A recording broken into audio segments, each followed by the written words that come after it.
והוא אחד ואין שני, להמשילו, להכבירה, בלי ראשית, עוד בלי תכלית, ולא העוז והמשרה. Shalom everybody. I would like to share with you some ideas about the Mishkan according to Rashi's opinion.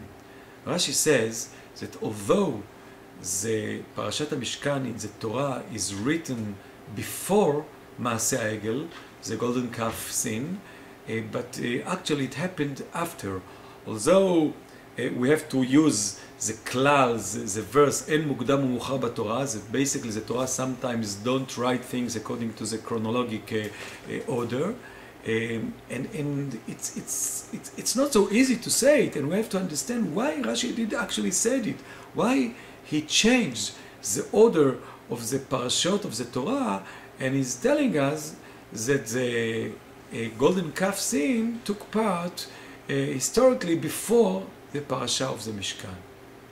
So there are some opinions that says that maybe Rashi has any sort of a philosophical motive to say it, because he wasn't so happy with all the idea of the Mishkan, and there are some opinions among our sages, among Chazal, that says that all the idea of the Mishkan and Mikdash is just bedi'evid, it just is not the first choice, because actually Hashem doesn't need any sort of physical things and materials like gold and silver to use these materials to serve Him, and we should just worship Hashem as an abstract idea.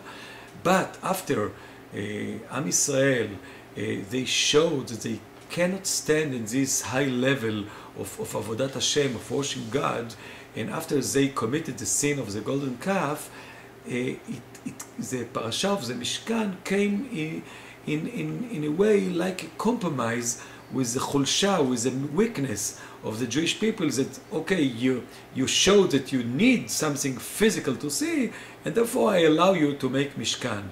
So all the idea of Mishkan came just as a bedi'evid, not just as first, not as a lechatchila idea, just as a bedi'evid. But the question is, if there is any hint in the Torah itself to this idea, because actually when we read the Torah, we don't come to this idea from the pshat, from the first meaning of the Torah. And I think that maybe when we read the Torah, we can find some hints that will direct us to this idea. Because when we read the first part of Sefer Shmot, it seems to be that the Torah ignores totally the idea of Asherat Shechina, of Mishkan. Because when Hashem is telling Moshe in the Ma'amad Asnei, in the burning bush, what should be the aim of Yetziat Mitzrayim, so he's telling him, "B'otziacha et ha'am ta'avdunu et Elohim al ha'ar hazeh." When I will take you out from Egypt, you will worship God in this place, in this mountain, in the mountain of Sinai. But there is no any hint that they will make Mishkan. And even the same way in the beginning of Parashat Vayera, when Hashem is telling Moshe about the aims, the goal of Yetziat Mitzrayim, והוצאתי והצלתי וגאלתי ולקחתי, I'll took you as to be my nation and you will know that I'm God, but there's no any word about the tabernacle, about the Mishkan.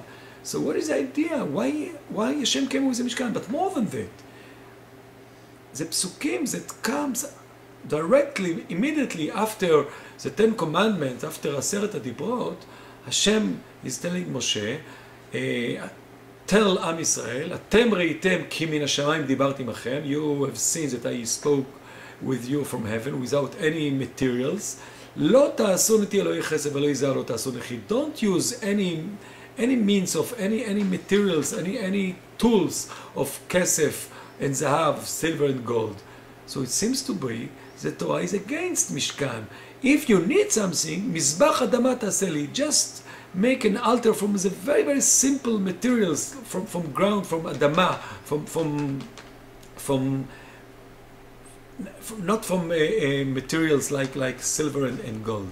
So how comes that few psukim, few parashot afterwards, we have parashat Truma, that speak all the time about zahav, kesef, nechoshet, utchelet, argaman, v'tolat shani, all the materials of the Mishkan, and the gold and the silver and everything, and the krovim. It seems to be that it contradicts directly all the ideas of the beginning of Sefer Shemot.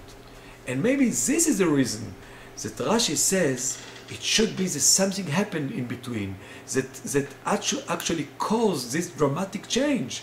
That the Torah, that Hashem changed his mind. What happened between the first part of Sefer Shemot and the second part? We have to say that the golden calf, this is the reason of the change. After Hashem discovered, realized that we cannot stand this high level of spiritual worship of Hashem, just in an abstract way. We need any sort of physical things.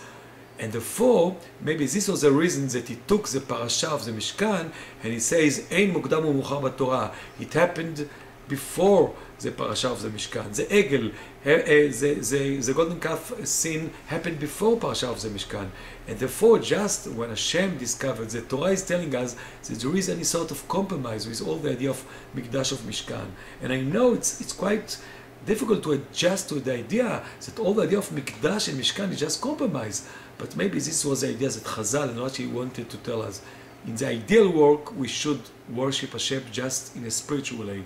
In this world, we do need this compromise of Mikdash, of Mishkan, and therefore he says the idea of En Mukdam Muchar b'Torah, that just after the sin of the golden calf, Hashem say to Moshe the idea, the mitzvah of Truma, and just afterwards we need this mitzvah of V'asu li Mikdash v'shachanti betochem.